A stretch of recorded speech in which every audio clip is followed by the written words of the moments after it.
receber vocês aqui para mais este curso Castro Alves. Alguns de vocês já conhecem e sabem que este curso vem de longas datas. Há quase 50 anos que a academia faz o curso Castro Alves. E nos últimos 18 anos, nós agregamos ao curso Castro Alves, que era uma sessão diária de palestra às 5 da tarde, durante uma semana. Nós agregamos o colóquio de literatura baiana, abrindo para os estudiosos da área de literatura e cultura baianas apresentarem seus trabalhos de pesquisa na graduação, no mestrado, no doutorado, nos grupos de pesquisa das diversas universidades. Disso decorre um acervo de trabalhos que nós, apesar das dificuldades inerentes à publicação de livros, vamos tentando publicar. Algumas edições estão em preparo, né? Houve esse problema aí da pandemia que nos atrasou totalmente, mas nós já retomamos esse trabalho, estamos preparando edições das apresentações, ou seja, dos trabalhos que foram apresentados ao longo dos últimos anos.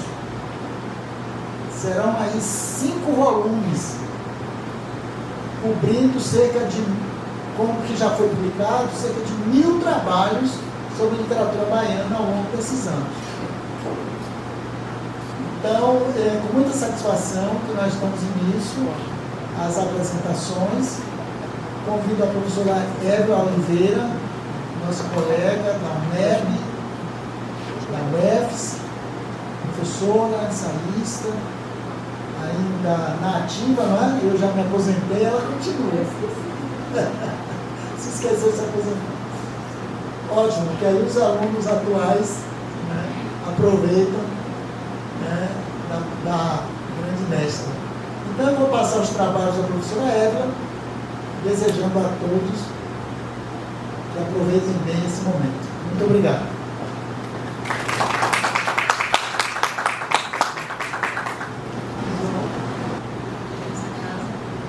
Eu gostaria de agradecer ao professor Aleilton, meu velho amigo de longas datas, desde a graduação. E a minha alegria de estar aqui se dá pelo fato de me encontrar com pessoas que estão chegando, eu que já estou saindo, e esse é o trâmite da vida. E matar um pouco a saudade. Quando eu fui aluna do mestrado, as minhas aulas de tradução da língua francesa eram aqui, ministrada pelo então diretor desta casa, o professor Paulo Brito. Então, obrigada, Leito, por essa oportunidade e pela oportunidade de me reunir com pessoas como essas que estão aqui nesse momento. Eu queria convidar as pessoas que viessem para mais perto.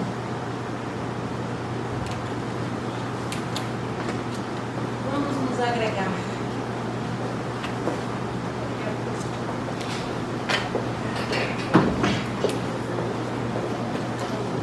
Obrigada.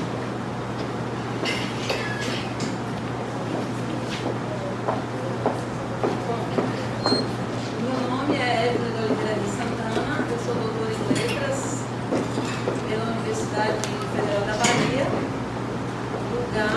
lugar que me acolheu durante muito tempo, porque fiz graduação, mestrado e doutorado na UFBA. Atualmente eu sou coordenadora do colegiado de letras de portuguesa da UNEB e continuo trabalhando com pesquisa, trabalho com literatura e testemunho, fazendo análise de textos de presos políticos durante a Segunda Guerra Mundial, durante o período do regime militar de 64 a 85. Eu gostaria, nessa oportunidade, de chamar aqui para se dividir a mesa Gabriela Lopes Vasconcelos de Andrade.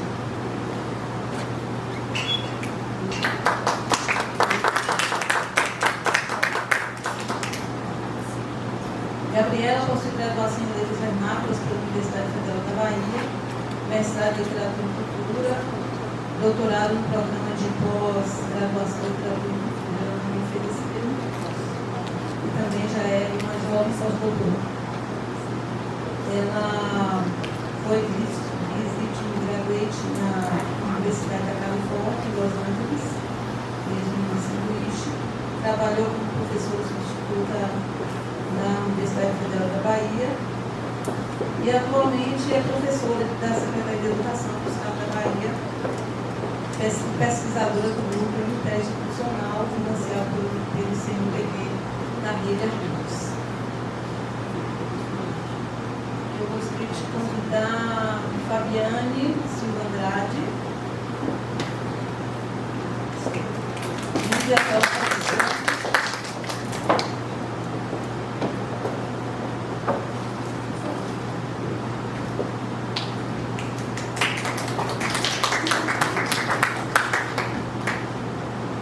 Fabiane possui graduação em História pela Universidade do Estado da Bahia, especialização em História Regional, também pela UNEB, mestrado em Cultura, Memória e Desenvolvimento Regional, também pela UNEB. Atualmente é doutoranda do programa de pós-graduação em Estudos Étnicos do CEAL da UFBA. Tem experiência na área de História, atuando principalmente nos seguintes temas: cultura, História e Literatura. É professora da Rede Federal, atualmente lotada no Instituto Federal Baiano, campus Governador Mangabu. A Lídia Costa, esse trabalho foi um trabalho feito há 6 anos, possui graduação em licenciatura com língua espanhola pela Universidade Estadual de Feira de Santana, talvez esse prazer, e mestrado em Educação pela Universidade Estadual de Feira de Santana. Atualmente é professora do Instituto Federal de Educação, Ciência e Tecnologia, no campus do Governador Mangabeira, e já em seu segundo mandato. Tem experiência na área de letras, com ênfase em língua espanhola e em educação. Também fez parte desse trabalho de Silene Cardoso Santos, que não está presente, mas eu gostaria de invocá-la. Possui graduação em letras com inglês pela UNEB, mestre em letras pela UFBA e doutora em literatura e cultura pela UFBA também. Professora efetiva do IFE Baiano, pesquisadora do grupo de linguagem, cultura e ambientes do IFE Baiano. Minha filha trabalha na IFE Baiano.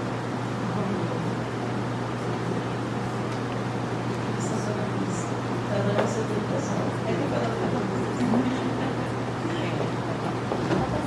Eu gostaria de chamar agora João Elias da Cruz Neto.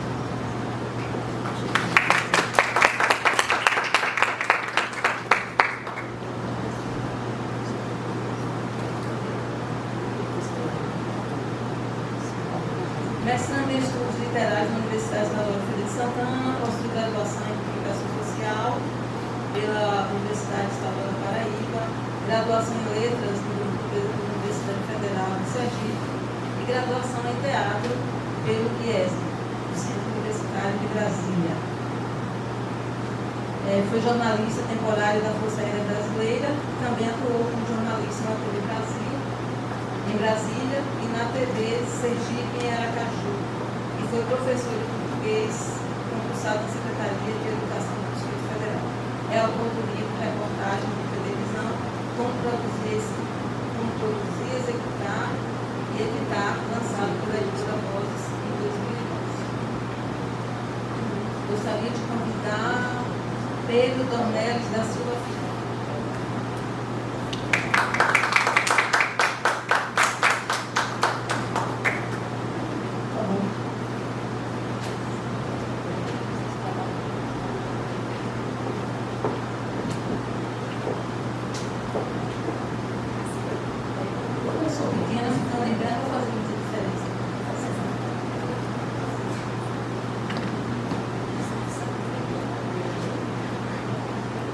Pedro é professor de ensino básico e ensino fundamental 2, no município de Rio das Ostras, Rio de Janeiro, e do ensino médio na rede estadual do Rio de Janeiro. Doutorando em literatura comparada e mestre em literatura brasileira pelo programa de pós-graduação em Estudos de Literatura da especialista em literatura, memória cultural e sociedade pelo Instituto Federal Fluminense, no campo de Goitacazes. Graduado em Letras pela Faculdade de Filosofia, Ciências e Letras de Macaé, Rio de Janeiro. Sejam muito bem-vindos e agora vamos chamar a nossa querida Ana Carolina Cunha.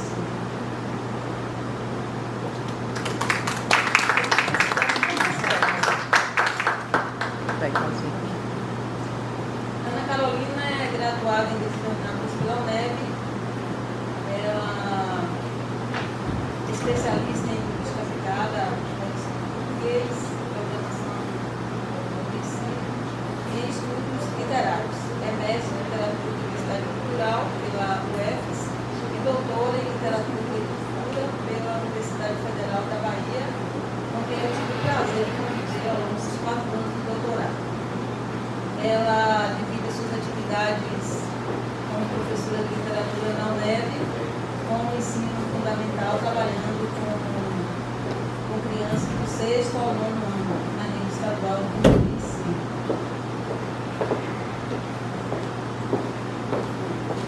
Nossa mesa está bem servida. Eu gostaria de confessar aqui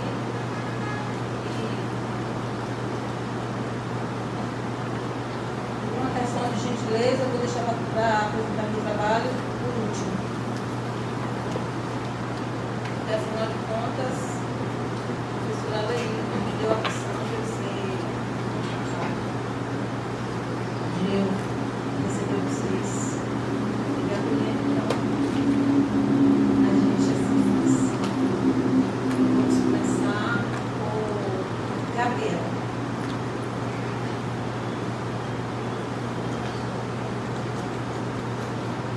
Boa tarde, professora Carolina, agradecer aos colegas que estão presentes, agradecer a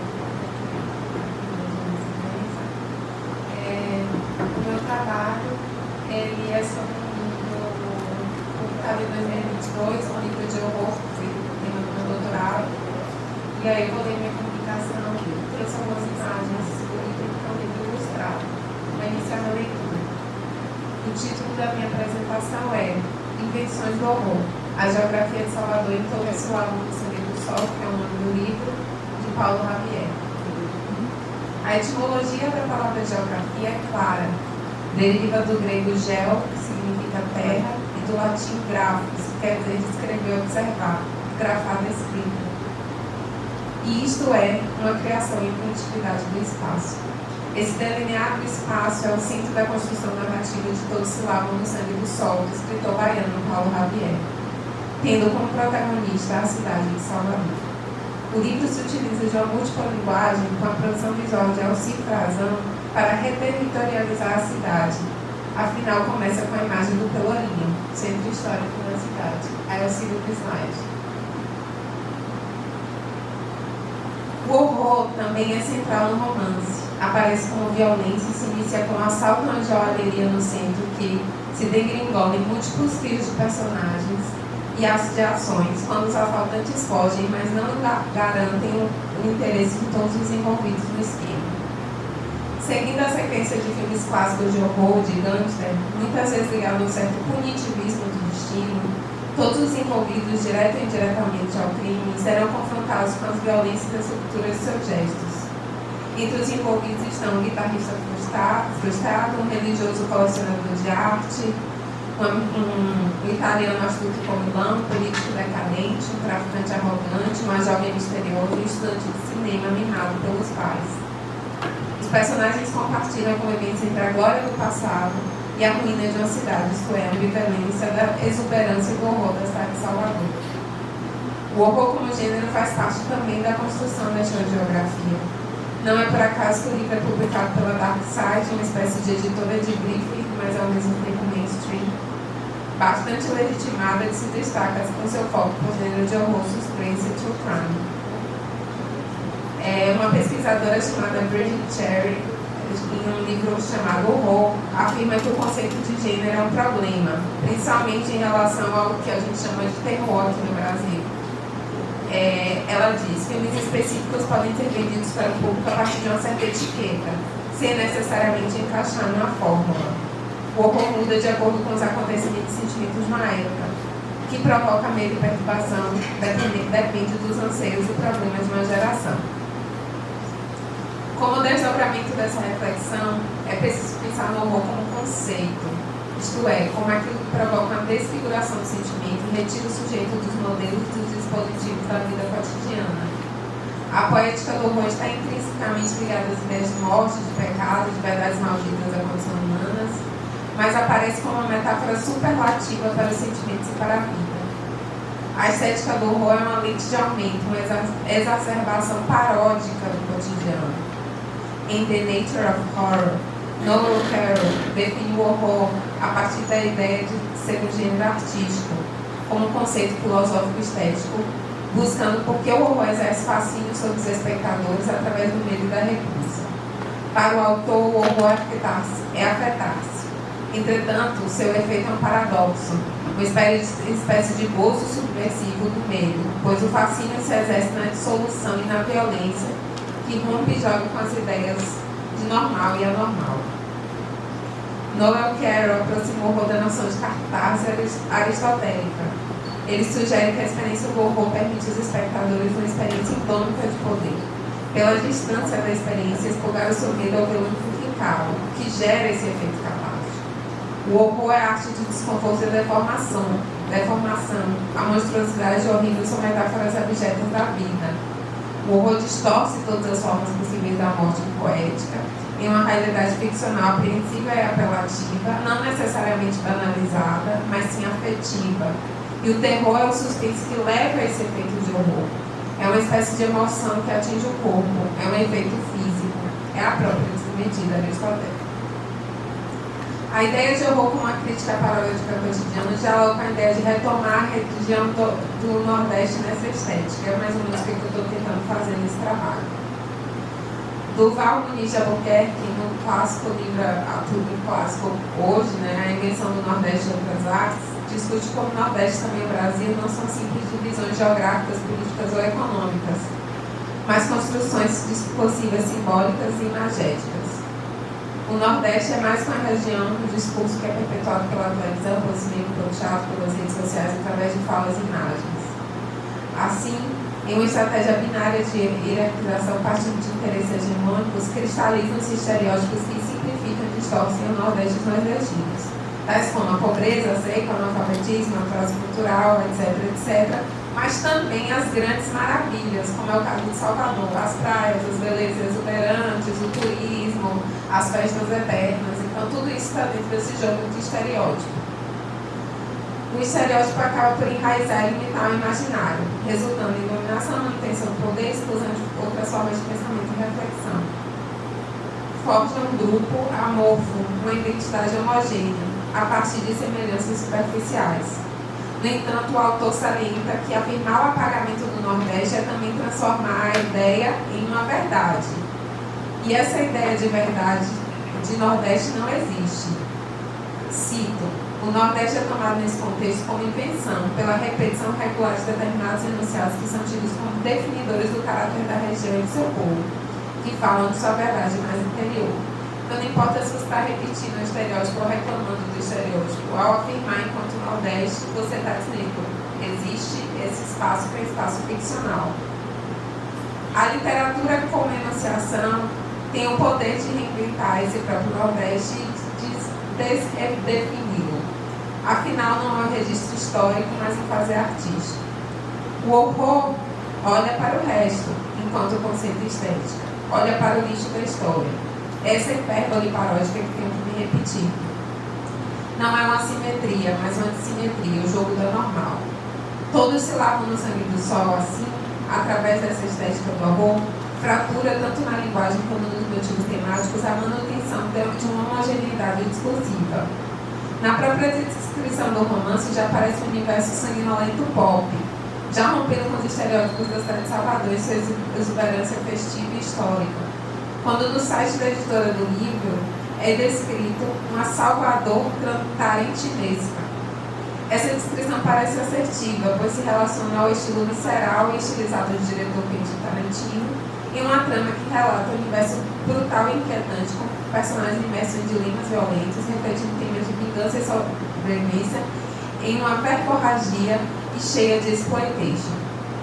O romance em questão se referencia nesse universo com um jogo com a escatologia, com o excesso de referências, com o verborrágico dos personagens, com a violência e com o sangue gritante de forma descritivamente gráfica. Isso tudo é permeado pela tensão do horror baseada na presença da monstruosidade de diversos personagens e ações ambíguas, tais como o padre que sonha com tortura para se acalmar, o esquerdomacho que se envolve no assassinato do dono de um bar ao tentar roubar a joalheria do pai, a obsessão por um relógio que ninguém sabe o motivo, o dinheiro que entrelaça diversos personagens no acontecimento desse grande roubo. O estilo, a estética paradoxal do horror, que rompe com o idílico de Salvador, em uma violência pop, faz o romance reinventar uma imagem de Nordeste como caótico, como ambíguo nessa lente, com personagens excessivos, tanto do matador que faz tudo por dinheiro, quanto o serial killer que limpa mortes por encomendas, da classe média falida do corredor da Vitória.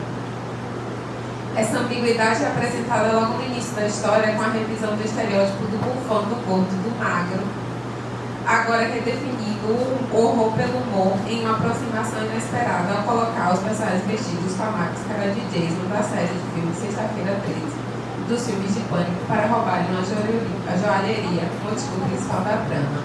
Aí vou pedir o segundo slide. São eles aí.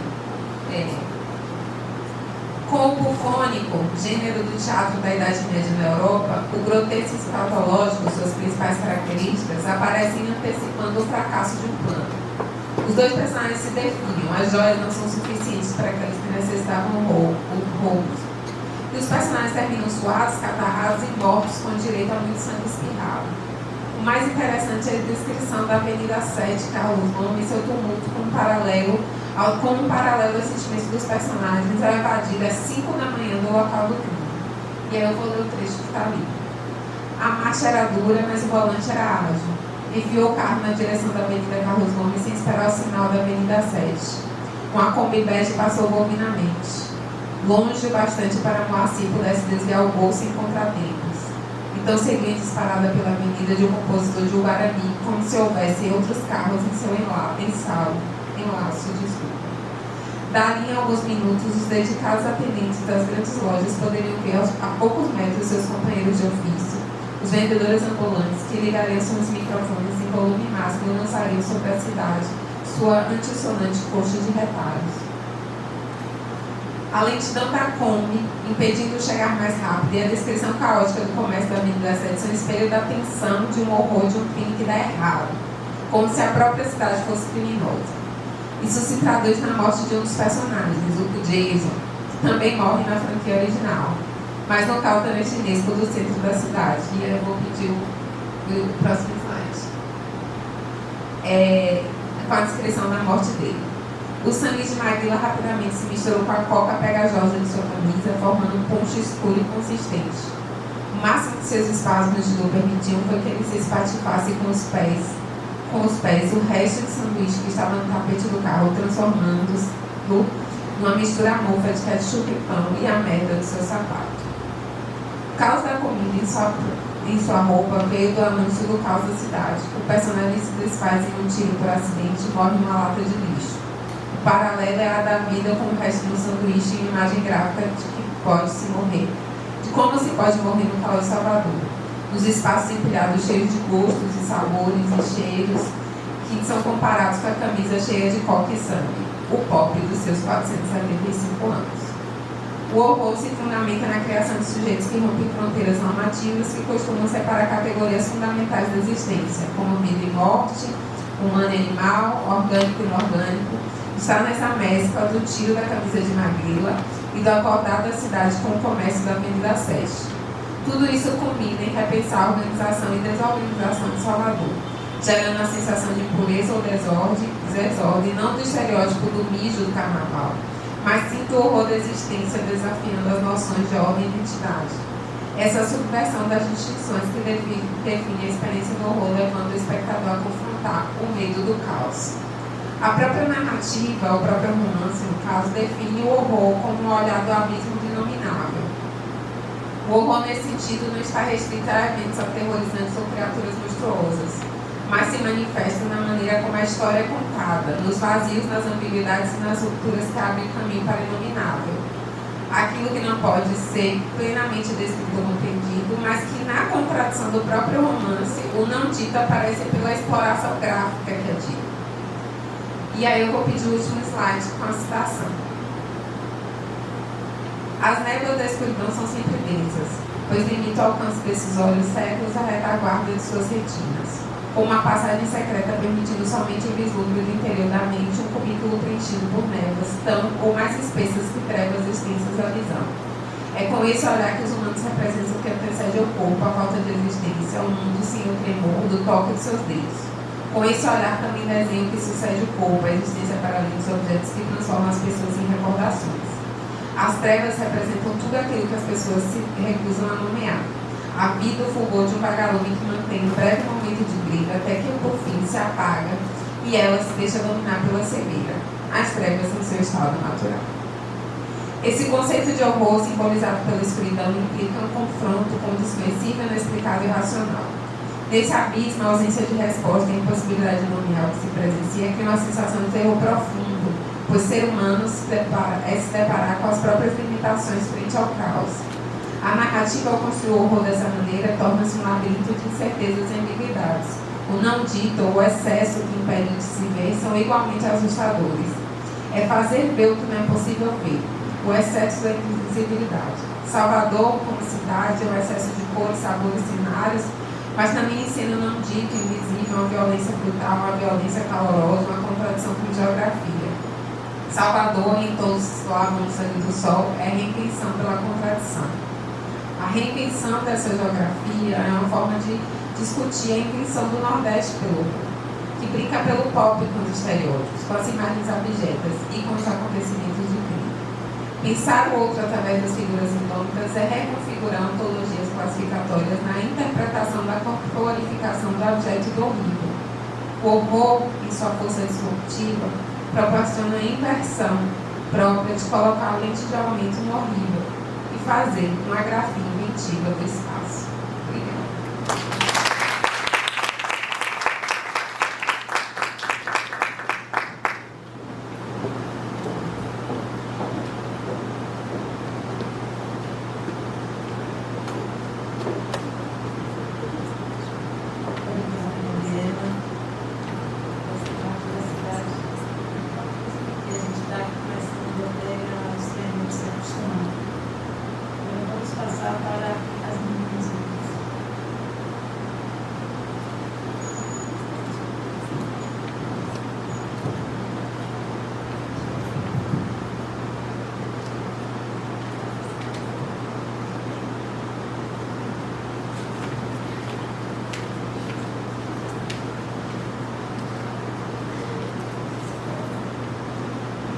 Boa tarde.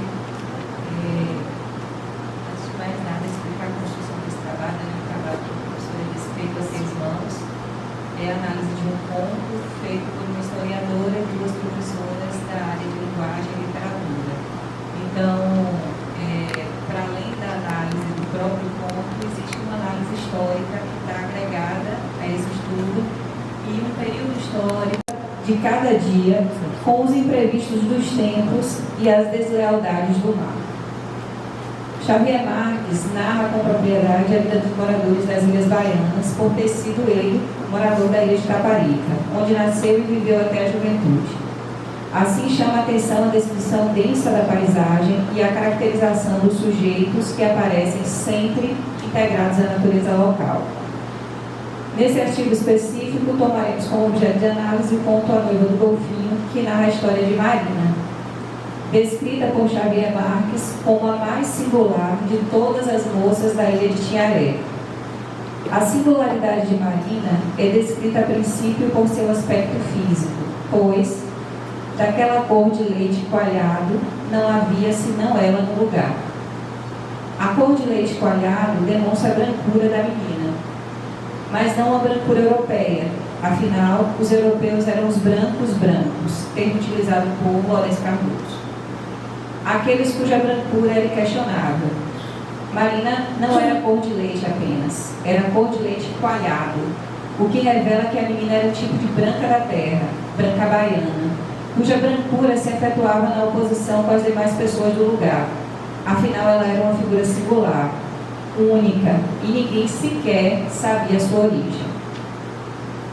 A Noiva do Golfinho foi publicado no ano de 1902, período pouco posterior à proclamação da República, que se caracterizou entre os intelectuais da época pela preocupação em estabelecer quem seria o sujeito nacional. Os ideais de nação e de modernidade eram recorrentes entre os intelectuais da época, ressaltando que os literatos faziam parte dessa intelectualidade. Assim, nesse momento histórico, pensar a racialidade dos personagens era uma maneira de abordar o cientificismo e as ideias construídas pelos europeus sobre raças e adaptadas pelos pensadores nacionais à realidade mestiçada do povo brasileiro. A identidade branca deve ser pensada como uma construção sócio-histórica, com base nas relações de poder e contexto social em que se encontram inseridas. E aí eu vou ler uma citação de Schuckmann. Desta forma, é preciso pensar que os grupos e sujeitos que são considerados brancos em determinados locais não necessariamente o são em outros contextos. Segundo Schuckmann, definir os sujeitos que ocupam lugares de branquitude é o nó conceitual que está no bojo dos estudos contemporâneos sobre identidade branca. Afinal, não existe uma única forma de ser branco. Assim, elementos sociológicos, étnicos e culturais estariam em constantes entrecruzamentos em diferentes tempos e espaços. A brancura de leite coalhado de Marina a colocava no contexto de uma brancura não branca. A menina, apesar da pele branca, não detinha uma cor europeia. Daí afirmarmos que Xavier Marques descreve a personagem como uma branca baiana. Cabe destacar que Xavier Marques foi também um estudioso das questões raciais no Brasil no final do século XIX, defendendo a ideia da mestiçagem superior, que pregava o embranquecimento da população através do cruzamento interracial com o tipo branco que se sobreporia às demais raças. Embora a origem de Marina seja um enigma que inquietava os moradores de Tinharé, o seu corpo é descrito como um elemento de diferenciação, uma espécie de insígnia, e aqui eu cito Susana Maia, que a colocava em situação de privilégio em relação às demais moradoras da ilha. A branquitude é, portanto, um construto histórico e social, no qual a classificação do sujeito como branco depende do contexto em que se encontra inserido. Essa afirmação é da Lilia Schwartz. Marina era vista pelos moradores de Tinharé como alguém cuja origem era desconhecida, mas que poderia ter sido deixada na ilha por algum marinheiro de além mar. E aqui Xavier Marques diz, semelhante a uma ave estrangeira vinda do céu. A branquitude que singularizava Marina se materializava na descrição da menina, cujos olhos tinham nada sombrios, tirando o azul, e os cabelos tão sutis e acedados como os fios de manteia de aranha. A descrição física de Marina é relevante, uma vez que tais características a diferenciavam dos demais moradores de Tinharé, pois não havia ninguém como ela no lugar. A branquitude da menina a coloca na narrativa em local de privilégio. Afinal, nunca se vira em gente humilde um desejo tão alto, nem tão pouca resignação ao seu destino. E aqui eu cito Xavier Marques. Marina, apesar da pobreza que aproximava das pessoas do lugar, mantinha hábitos muito diferentes das meninas da localidade, vivendo mais preocupada em sonhar e vagar do que em estabelecer atividades produtivas como as moças do lugar faziam. Abre aspas. Marina é, em sua comunidade, um ser singular, por ambicionar e ter aspirações maiores, além de ser também uma donzela inatingível. Fecha aspas. Marina possuía uma singularidade que a colocava em situação de privilégio com as moças do lugar. Privilégio que faz com que ela seja desejada pelos moradores locais, mas ao mesmo tempo respeitada em sua singularidade. Abre aspas. Ambiciosa e cobiçada, nenhum foi jamais como a linda criatura, mas pobres daqueles que se enamoravam por Marina. Embora despertasse o desejo nos homens da localidade, não lhes dava esperança, sendo notório que o que ela buscava não se encontrava entre os tipos locais. Pois, e aqui eu cito Susana Maia, O corpo é ao mesmo tempo um locus onde se expressam ideais societários e onde se expressam relações de poder e desejo. No conto A Noiva do Golfinho fica expresso o estranhamento das pessoas do lugar com relação ao comportamento de Marina, que se perguntavam, abre aspas, com pasmo, quem havia formado naquele corpo franzino de criança um coração tão poderoso para resistir e tão soberbo para desejar. As moças do lugar não apenas estranhavam o comportamento de Marina, elas também se ressentiam em ver que os rapazes, trabalhadores dedicados por quem se enamoravam, não despertavam o menor interesse na menina. Abre aspas. Assim diziam as outras, não menos escandalizadas pelo contraste de sua vida, sempre ao revés dos gostos, dos sentimentos, do pensar e das maneiras comuns. Marina era uma moça fisicamente diferente das moças do lugar, mas não apenas. Ela também se diferia nos hábitos e comportamentos que a tornavam fora do comum, fora do vulgar. No entanto, Marina também não se inseria nos padrões de comportamentos esperados para as moças da elite baiana na transição do século XIX para o XX, pois uma mulher virtuosa respondia perfeitamente às expectativas de reconhecimento da honra de suas famílias quando era capaz de controlar seus impulsos e desejos sexuais e afetivos. Aqui uma citação de Assis. Marina nada tinha de controlada, ao contrário, ela vivia em busca de um amado, idealizado e desejado. Marina descreve como imagina o seu amado, abre aspas, corado e lindo, que parecia mais um príncipe do que um marinheiro, o que fazia com que o amado mais se parecesse a um príncipe do que a um marinheiro. O fato de estar ele em uma embarcação muito luxuosa, mas também a representação desse sujeito como um homem branco. A associação do amado marinheiro, que mais se parecia com o príncipe, alerta para a busca da menina. Afinal, ela ansiava por encontrar alguém que se diferenciasse dos moradores locais, pois, abre aspas, enquanto eles padeciam, a visionária sonhava, fecha aspas. Marina sempre aguardava na beira do mar pela chegada desse ser, e ao enfim encontrar o seu amado, o ser amado, ela o descreve, abre aspas, marinheiro jovem, de cabelos ruivos, com as barbas à lagosta, o rosto vermelho da lustrosa cor dos salmonetes, os olhos amorosos, esverdeados, profundos como os abismos onde flutuam as querenas de seus navios de sonhos.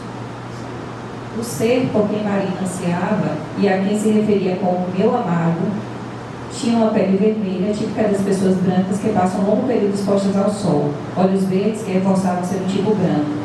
Pesava sobre o ser esperado também a questão moral. Afinal, enquanto os chiarenses desejavam Marina, o ser por ela esperado a amava. Observe como há um tom que afasta esse sujeito dos moradores locais. Os chiarenses eram movidos pelo desejo. O desejo, no final do século XIX, encontrava-se associado à ausência de limites, de controle. Essa falta de controle era descrita pelos pensadores da época como características dos tipos raciais considerados imorais, os não brancos. Assim, segundo Viscosi, o agenciamento dos desejos seria a forma de transformar homens regidos pela paixão em homens de caráter. E aqui a gente parte de uma análise da biopolítica. Viscosi defende que a criação de normas que definiriam o que seria considerado padrão seriam como instrumentos de poder, uma vez que o que não estivesse dentro do padrão era considerado patológico. O padrão seria o comportamento esperado socialmente e, portanto, considerado correto e não desviante. Assim, os chiarenses aparecem na narrativa como ligados ao passado, uma vez que são regidos pelo desejo. Ser branco e pobre, nesse momento histórico, na virada do século XIX para o XX, era um elemento de absoluta contradição. Daí, a associação das classes pobres à imoralidade e à selvageria. Schuckmann defende que os mecanismos de desigualdade social no Brasil foram construídos de modo que os brancos sempre ocupavam os espaços de poder, sem problematizar essa situação como um privilégio de raça. O desfecho do conto, Marina fica feliz por ter encontrado, enfim, o seu amado, ornou sua casa de palha com flores de macela, fronhas de renda e folhas aromáticas, de alecrim. Aguardou seu amado para apresentar aos moradores da ilha. O noivo não veio. Marina foi ao seu encontro e, cumprindo o destino de seu nome, juntou-se ao noivo, que também pertencia ao mar. Aí, abre aspas, noivado se houve, foi no seio do abismo, no leito do frio mar, donde nunca mais voltou a noiva do golfinho, fecha aspas. E aí a gente percebe que é um fim moralizante do conto, né, que demonstra como essa saída de Marina desse lugar que a mulher deveria ocupar no final do século XIX, início do XX, é demarcada pelo controle social e pela biopolítica dos corpos. Obrigada.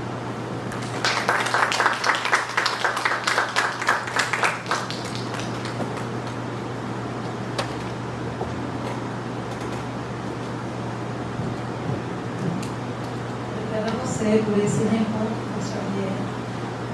Quem me fez encontrar com Xavier foi Jana Janeiro.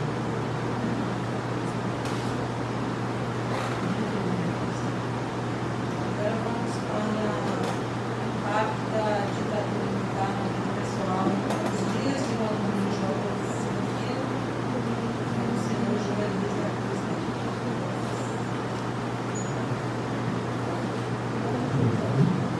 Então, o livro Dias é esse aqui, de Valdomiro J. Silva Filho, que é um filósofo e escritor baiano, e ele é autor de diversos livros acadêmicos, como Por que a Filosofia Interessa a Democracia, de 2019, Mente, Linguagem e Mundo, de 2010, e Epistemologia e Ensino de Ciências, de 2002. Esse livro foi lançado no ano passado e é finalista atualmente do Prêmio São Paulo de Literatura 2024 na categoria Melhor Romance de Estreia do ano, cujo vencedor será divulgado no dia 11 de novembro próximo.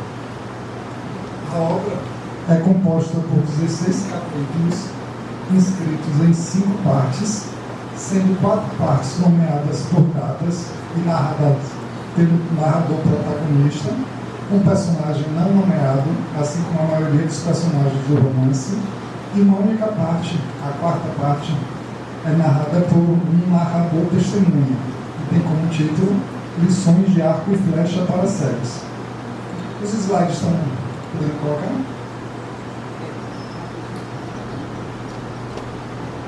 Pode passar para o próximo.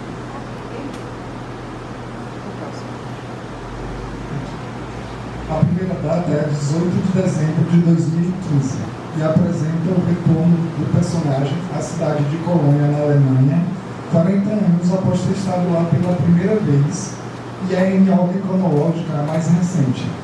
A segunda data, 22 de janeiro de 1975, é a data de chegada do personagem à Colônia pela primeira vez, após seus pais serem capturados pela polícia de repressão aos movimentos contra a ditadura. Na terceira, 20 de janeiro de 1976, o personagem conta sobre sua vida no após a chegada à Colônia. E a última, 15 de dezembro de 2015, é quando acontece um fato importante na vida do protagonista no Brasil e representa 3 dias antes da data mais recente. O narrador personagem é filho de um casal que apoiava a luta contra a ditadura e desaparece no meio da noite. Ele transita entre essas 2 cidades, Colônia, na Alemanha, que foi bombardeada durante a Segunda Guerra Mundial e precisou ser reconstruída, e Salvador, que no período da ditadura, ao ocaso do processo de redemocratização da segunda metade do século XXI. Neste artigo, analisamos como a ditadura militar no Brasil impacta a vida do protagonista, destacando algumas passagens do livro e com o apoio de diversos especialistas. Mas antes, vamos fazer umas considerações sobre esse período sombrio do país. A ditadura militar no Brasil, que corresponde ao período em que os governos militares estiveram à frente do país, iniciou-se em 1964 por meio de um golpe militar contra o presidente João Goulart e estendeu-se até 1985. Com os militares no poder, começou a temporada de punições e violações praticadas pelo Estado. A montagem de uma estrutura de vigilância e repressão para recolher informações e afastar do território nacional os considerados subversivos dentro da ótica do regime, e a decretação de atos institucionais arbitrários que permitiam os militares atuar de maneira autoritária, estiveram presentes desde os primeiros meses de governo. No primeiro momento, esse sistema abateu-se principalmente sobre líderes sindicais e pessoas que lutavam pelas reformas de base.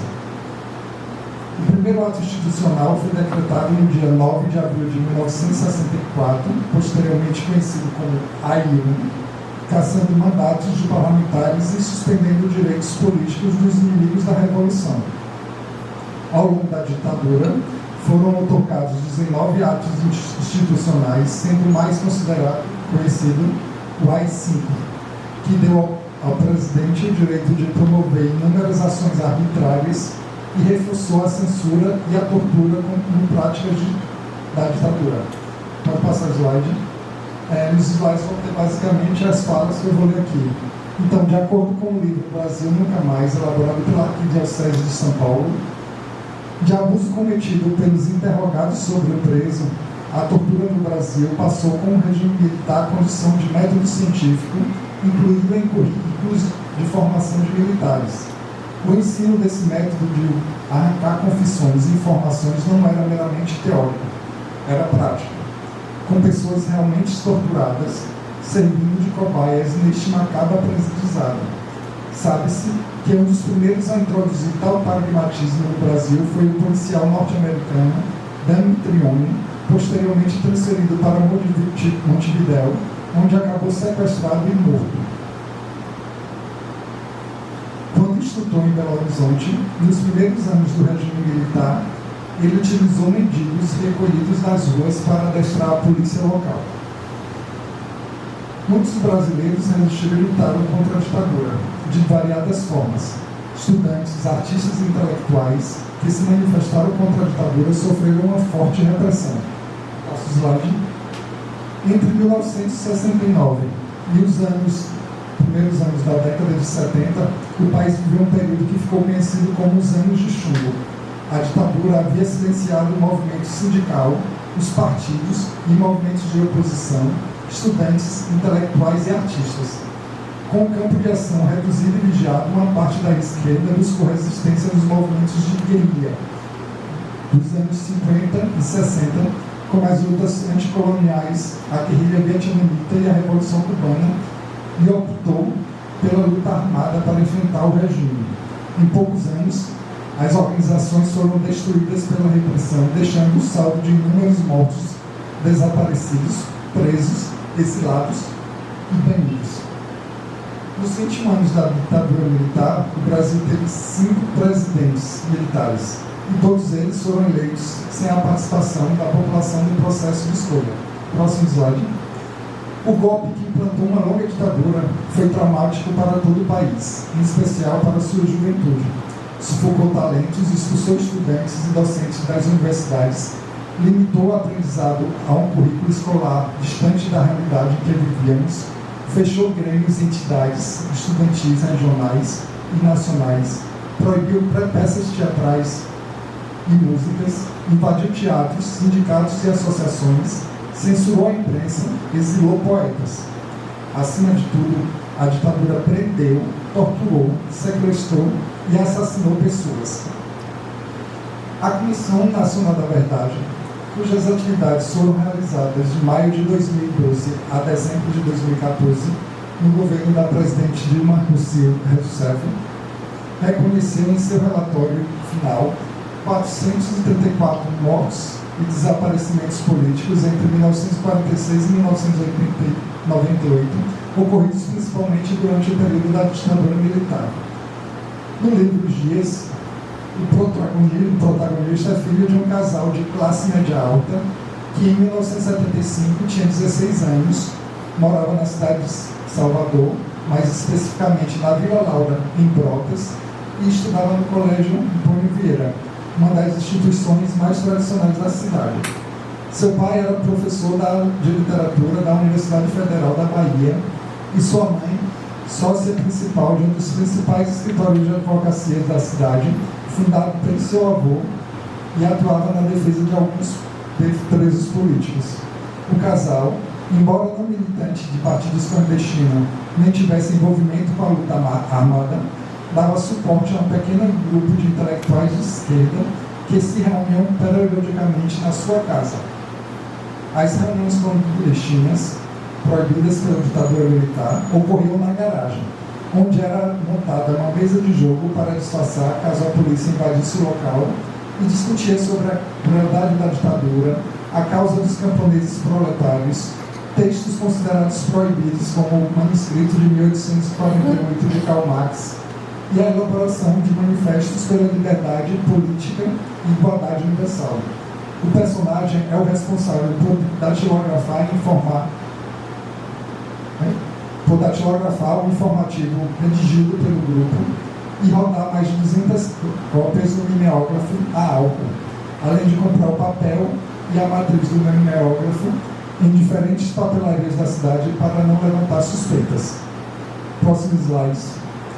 No livro ele fala: meus pais e seus amigos, seus camaradas nas suas presenças, primos distantes nas ausências para justificar as visitas regulares, parceiros de jogatina, como fosse mais conveniente para cobrir as pistas, eles desenhavam nos seus planos e estratégias a figura de uma utopia, uma paisagem ampla, verdejante, a amizade cívica, um paraíso ao alcance dos olhos.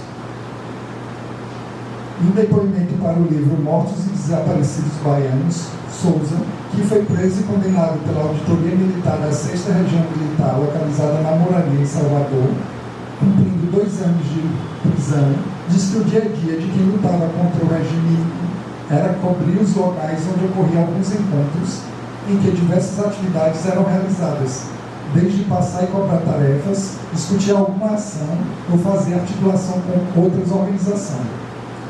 Próximo slide. A maior ocupação do militante era o planejamento e execução de alguma ação contra a ditadura, pichações, fixação de cartazes em bairros pobres, realização de comícios relâmpagos em pontos de ônibus ou alguma desapropriação, roubo. Essa última atividade é desde o furto de um mimeógrafo, chapas de carros, até uma ação armada contra um banco ou algum local que tivesse dinheiro.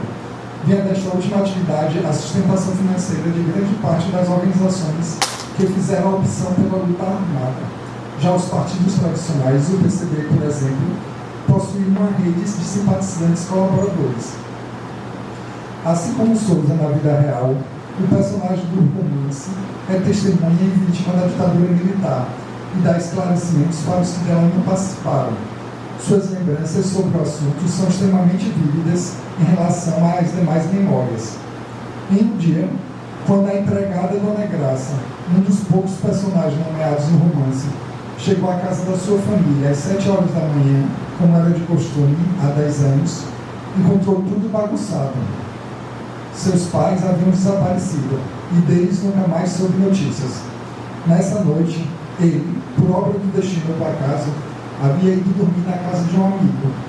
Sua avó então decide enviá-lo para a colônia na Alemanha, onde morava um tio dele. Esse fato marca sua vida para sempre.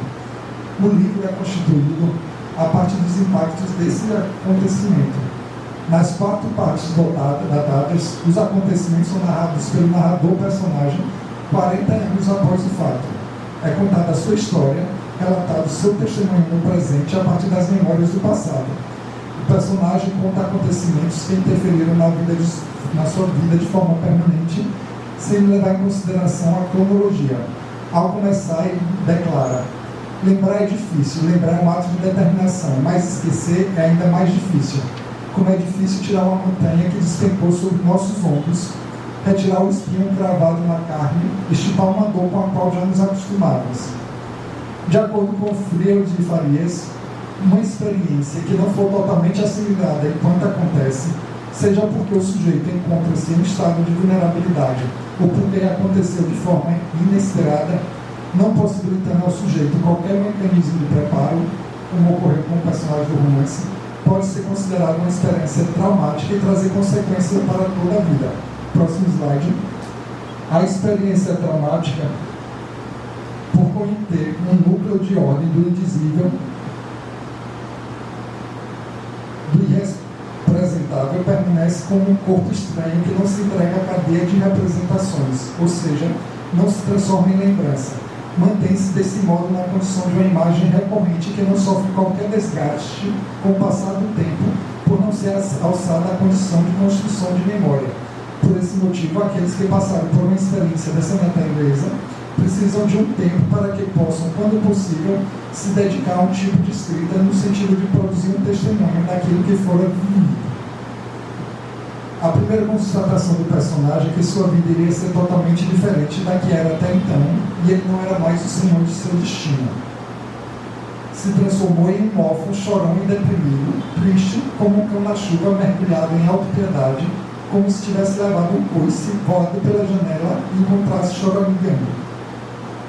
O narrador testemunha da quarta parte, que é o próprio personagem se analisando como testemunha da sua própria existência, uma vez que ele não estabelece laços afetivos com ninguém, portanto ninguém saberia tantos detalhes da sua vida, declara que ele viveu seus anos à semelhança de um paciente psiquiátrico que fora submetido a sessões talvez diárias de eletrochoque que o deixaram vazio, mas curado, e ele poderia até tomar um remédio que o fizesse dormir por 12 horas, mas não esqueceu o que lhe aconteceu.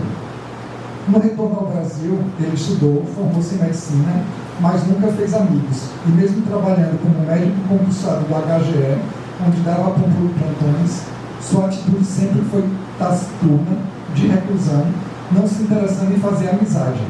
Os colegas de trabalho, que inicialmente lhe convidavam para algum evento, com o tempo passaram a tratá-lo com indiferença.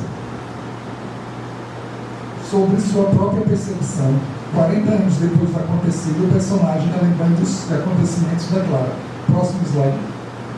Eu sobrevivi, mas não há sobreviventes. Só corpos desaparecidos, corpos enterrados aos pedaços, corpos que caminham pela cidade com fastios de ser enterrado e os corpos vazios sem qualquer luzinha no seu interior. Aqui é a imagem de alguém sem objetivo, que vive por viver e cujas lembranças marcam toda a sua vida. Alguém que se arrasta pela vida apenas sem nenhum motivo para continuar, seguindo em frente. Em outro momento ele disse: houve algum dia, não sei em qual página do calendário, que eu já não me debatia mais, não amava nem odiava, não queria nem recusava, apenas passei a me ocupar em respirar e satisfazer as poucas necessidades do meu corpo, que o meu corpo exigia, uma vez que não havia mais desejo. Ele não tinha mais nenhum desejo, nem mesmo relacionamento sexual era algo prazeroso. O objetivo era satisfazer uma necessidade física, sem furor ou arrebatamento, com a realização de um breve ato, tendo como companheira alguma prostituta barata que se oferecia nas calçadas. O narrador personagem ressalta ainda: eu queria ser poeta, escreveria poesia o dia inteiro, preenchia cadernos e mais cadernos. Desapareceu em uma bruma o poeta que escreveu o poema, e o poeta que eu queria ser, quando a única coisa que me restou foi vagar pelas ruas de Colônia em algum dia de 1975, procurando o portal que eu sabia que nunca existiu, para reencontrar com minha mãe, que não existia mais. E relacionando sua vida com a cidade de Colônia, que foi bombardeada durante a Segunda Guerra Mundial, ele declara: eu e Colônia não queríamos lembrar, mas Colônia seguiu em frente, levantou seus edifícios, pavimentou suas ruas. Eu não. Como diz Carvalho, é o acontecimento traumático que está guiando a sua vida, expondo de forma ultra clara o desamparo do sujeito, ameaçando de fato sua integridade vital e, consequentemente, a integridade do eu. O desaparecimento de seus pais também afetou diretamente a sua avó materna, que teve que se desfazer dos seus bens, incluindo o apartamento onde ela morava, para poder enviar um neto com 16 anos para a Colônia, com o intuito de salvá-la. Ela passou a viver de favores na casa de Dona Lia, que havia sido sua empregada por 40 anos. Não saía de casa, não comia, simplesmente desaparecia. Perdeu-se dos amigos, deixou de frequentar as rodas da elite baiana, não desfilava sua elegância, não exibia sua educação e suas habilidades ao piano, e nem houve quem reclamasse a sua presença. Em menos de um ano, ela sumiu do mundo. Desencantou-se e aprendeu a morrer, como aquela samambaia que alguém esquece de regar. E dessa forma, o personagem foi levando a sua vida com o trauma e suas consequências sempre presentes. Em 2015, quando achava que seus escombros, assim como os da cidade de Colônia, já haviam se repousado sobre acúmulo de sedimentos, asfalto e concreto, ele soube, por meio de uma reportagem que assistia na televisão e falava sobre a Comissão Nacional da Verdade, da existência do coronel, o comandante da unidade militar em Salvador, alojada no Forte do Barbalho, entre 1973 e 1976, ou seja, no período do desaparecimento de seus pais, que ocorreu em 1975, e resolve então matá-lo, fugindo novamente para a Colônia. Em suma, o personagem narrador foi vítima e também testemunha de uma realidade política destrutiva, a ditadura militar, um acontecimento que influenciou a vida de milhares de famílias brasileiras, muitas até hoje sem saber o destino de seus parentes. Sua vida segue, mas sem destino, sem rumo, indo em direção ao nada, caminhando vazio, satisfazendo apenas suas necessidades básicas. Por fim, percebemos nesse romance que os relatos por vezes se repetem, pois o narrador, que em 4 partes se apresenta em primeira pessoa como narrador-personagem, e em uma parte se apresenta em primeira pessoa como narrador-testemunha, como foi dito, combina os acontecimentos em um tempo marcado por interrupções, no qual a personagem viaja pelos fatos sem nenhuma ordem cronológica, começando a falar sobre um fato e depois continuando a falar sobre esse mesmo fato em outro capítulo ou então em até outra parte do romance. Essa fragmentação do tempo também se revela na personagem do romance, que caminha em busca de uma identidade humana que a possibilite a reconstrução de um outro eu a partir das ruínas em que ela própria se transformou. Obrigado.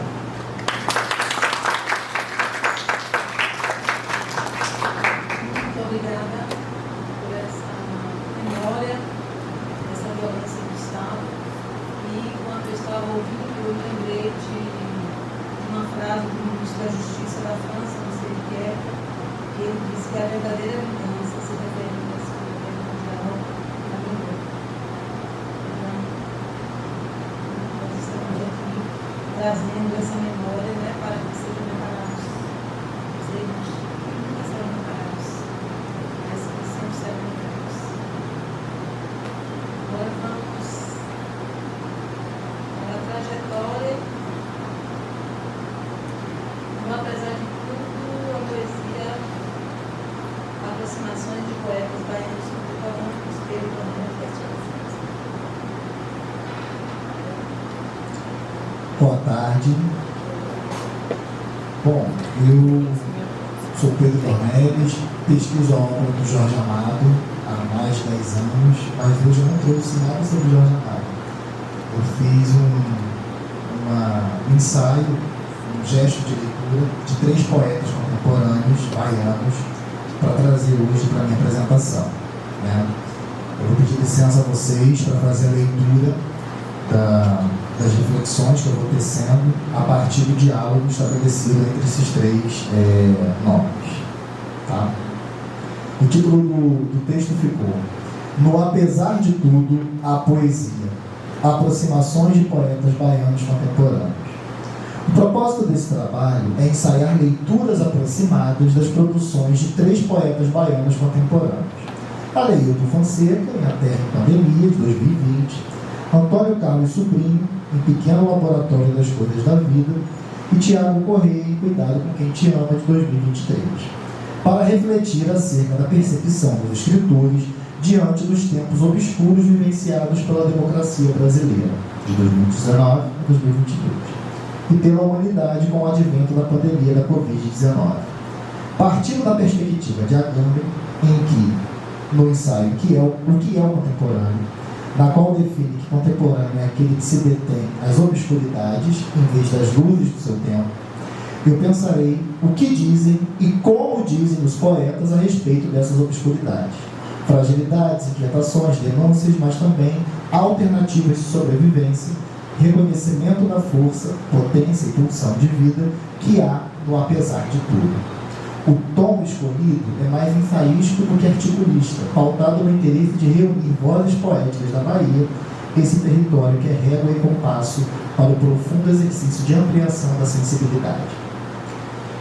Entre 2020 e 2022, vivenciamos no Brasil concomitantemente duas crises intensas. A primeira trata-se da crise sanitária, com o advento da pandemia da Covid-19, e a segunda, uma crise civilizatória, ocasionada por um governo de expressão fascista, com a insurgência da extrema-direita por meio do bolsonarismo. Nesse contexto de destruição, perplexos, porém atentos, fazendo valer o fôlego que resta, por hora, no calor urgente da instabilidade, os poetas registram na cena da palavra literária os horrores da obscuridade. Por vezes, insinuam esperanças, captam pulsões que teimam em resistir e fazer ensaio de brilho, mesmo que minúsculo, para garantir a manutenção da vida. No gesto de tecer essas reflexões, neste ensaio de leituras, escolhi 3 poetas que dividem o exercício de escritor com atividades acadêmicas na esfera do ensino, da literatura e das ciências humanas. São sujeitos constituídos por atravessamentos de ordem estética e ética, conforme urgem as demandas de nossa agenda sociopolítica e cultural recentemente. Attila Mbembe, representativo pensador contemporâneo, desenvolveu o conceito de necropolítica, que nos auxilia a compreender determinados processos históricos, políticos e sociais na esteira da história. Segundo o autor, há formas de gerir que seleciona quem pode viver e quem deve morrer, por meio de políticas que permitem privilégios a determinados grupos, ao mesmo tempo que negligenciam necessidades de outros. Transpondo esse conceito para a realidade brasileira, nas circunstâncias aqui mencionadas, vivenciamos no governo do ex-presidente Bolsonaro a experiência de uma política negacionista, expressão fascista e de grande potencial de morte. No ano de 2020, no ápice da pandemia, sem vacina, sem respostas, sem contato social, mascarados, temerosos e governados por um desgoverno, o pensador, professor e escritor Aleilton Fonseca articula um projeto de escrita e fala como forma de contestação a esse devastador cenário de morte, registrando-o para tentar repeli-lo. Organizada em 5 cantos, a epopeia narra a ação mortífera e avassaladora operacionalizada pela Covid-19, tocando de modo capilar nas implicações subjetivas, existenciais, políticas, sanitárias, sociais e históricas diante do caos. Pactuando literatura e filosofia, o autor reflete os principais estatutos da existência humana: vida, morte, tempo, ilusões, vaidades, paixões e desamparo. Na jugular pulsante da poesia, roça a ameaçadora lâmina, coronavírus. No entanto, mesmo sendo a obra de Aleilton um produto da urgência das circunstâncias, acaba por representar a potência da arte e da cultura para dizer que, enquanto há vida, voz, olhar e calor, a poesia sobreviverá para lançar luzes nos breios da experiência humana em sua saga existencial. Abro citação de Aleilton. O vírus embarcou clandestino em sua nave em excursão. Viu, genoma, os que vão morrer te aguardam trêmulos ou indiferentes. Em rota ampla avanças em espiral, agora tens nome e certidão. Qual um ser útil ao universo, Cronos é teu cúmplice. Vais varrer a vida, soberano impostor. Viajas em corpos e bagagens, China, Coreia do Sul, Japão, Estados Unidos em alerta te recebe, tu, viajante ilegal. A China conta 500 infectados, o mundo inteiro assustado. Preparas um holocausto sem fronteiras, sem regras e sem dó. Essa citação iniciou. O Brasil sepultou 10 mil mortos, como em outros 6 países. Executivos debatem, perdem seus empregos, derrete-se o PIB. A quem servem os burocratas, servos de números, planos e cifrões, enquanto enterramos pessoas como se fosse um plantio de grãos? A violência e a virulência pulam os muros, invadem os lares. Brasil, vale da morte, de vírus, de faca, de tiro. Matar, matar. A má arte de assassinar mulheres, índios, negros, quilombolas, desde sempre a epidemia que vem de tempos em longa lista. Vírus e balas. Até onde a justiça cega? Pare de nos matar. Esta citação. Na primeira citação, o sujeito poético personifica o vírus genoma, acusando-o do horror que suplantará nas localidades por onde passar. Adiante, a denúncia é feita sobre o caso brasileiro com sua política de morte. O descaso, o negacionismo, a ambição de não se paralisarem as atividades econômicas em nome da deliberada imposição do capital sobre a vida. Por fim, a aproximação do vírus e da violência vigente no país como potenciais ceifadores da existência. Não só a pandemia do coronavírus arranca vidas, mas a contaminação histórica ao qual o organismo-nação está submetido, em sua avidez por matar grupos sociais mais vulnerabilizados. Nesse sentido, o poeta alerta, revolta-se e registra que no Brasil pertencem à mesma família o vírus, a faca e o tiro. Sanha assassina que carimba o corpo-nação. Como ressonância e correspondência, Antônio Carlos Sobrinho, em seu livro de estreia na poesia, Pequeno Laboratório das Flores da Vida, na primeira parte, Crônica do Tempo Presente, denuncia o abjeto caráter necropolítico em curso do cotidiano brasileiro. Como se não bastasse a crise sanitária de ordem mundial, a pandemia, segue e acentua-se a subtração da vida daqueles considerados sequer como sujeitos, mas como corpos, como meros corpos matáveis, na maquinaria assassina do racismo em execução, legitimado por um discurso superiormente posto. A citação do Antônio Sobrinho. O barulho de uma ambulância corta o silêncio desta madrugada às 3 da tarde de uma terça-feira. Uma ambulância ou a sirene de uma viatura policial, 2 indiscerníveis arautos do avizinhamento da morte, amanhã ou depois, com atraso padrão, alguma manchete repercutirá a tragédia de mais um corpo negro assassinado por este país. Tarde demais. Como uma ambulância que não chegou, conheceremos pelo nome o contorno triste de uma ausência. Tarde demais. Como o oposto de uma fúria militar, conheceremos pelo rosto, enquadrado em um 3x4, a certeza de não termos sido, senão, um grande e indesculpável erro. Fecha a citação. Enquanto sirenes cortam noites, tardes e manhãs, eu tenho estado a salvo, estudado pelo privilégio miserável de minha pele não ser, a priori, uma ameaça ao Estado. Tal planície em face de um corpo 13 vezes assassinado. E há quem tenha sido 80. A sensação é que falhei e tenho falhado. Fecha a citação. Abre outra. Subindo a ladeira do Gabriel em direção ao Largo 2 de Julho, o carro de som pede a quem ouve que fique em casa. Nessa manhã de domingo, às 8 horas, contam-se 50.182 mortes no Brasil. No mesmo instante, paralelo perfeito de hora, minuto e segundo, uma carreata em direção ao corredor da Vitória toma de assalto essa decadente rua Carlos Gomes. O espetáculo medonho daquela algazarra de buzinas e gritos e palavras de ordem, desfile fantasmático, exige, em detrimento do risco de morte, que a cidade, o Estado, o país, o mundo priorize o compasso inorgânico dos mercados. É preciso salvar a economia, dizem, mas são 50.182 mortes. É só uma gripezinha, mas são 50.182 mortes, dizem. É o destino de todo mundo, dizem. À noite, a Folha enviará ao meu telefone a notificação atualizada da contagem dos óbitos. Então já não serão os 50.182 corpos do início desse dia. E daí? Continuarão perguntando como quem dá de ombros a uma simples e insignificante contabilidade de miudezas cotidianas. Fecha a citação. O desconcerto do sujeito poético é expresso nos versos na medida em que vai tecendo suas constatações sobre a naturalização da violência e a banalização das mortes ocasionadas por uma crise civilizacional experimentada na sociedade brasileira. Além das imagens, os sons perturbadores das sirenes da ambulância e das viaturas anunciam um avizinhamento da morte, acrescida da sensação de impotência, fragilidade, culpa e angústia sofrida pelo eu poético. Além disso, vale destacar as 2 outras ocorrências de assassinato de pessoas negras com motivação racista e arbitrariedade do Estado. O caso Merim, relatado por Clarice Lispector em sua crônica homônima, cujo indivíduo foi morto com 13 tiros, bem como no caso de Evaldo Rosa, que foi alvejado com mais de 80 tiros de fuzil por militares do Rio de Janeiro em 2019. Ambos os casos são evocados pelo poeta para exemplificar a naturalização assustadora da violência. Por fim, Antônio Sobrinho, mais uma vez valendo-se da imagem do som, tensiona 2 instâncias distintas. A primeira é o carro de som que alerta a necessidade de se ficar em isolamento social.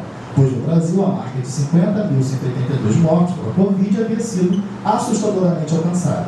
A segunda, o buzinaço de alguns veículos apoiadores de Bolsonaro seguem pelo corredor da Vitória reclamando a necessidade de seguir adiante as atividades normalmente, tudo para salvar a economia. Lado a lado, o medo e a morte, no meio, o olhar do poeta, que registra como crônica, como poesia, como desabafo a sua desolação.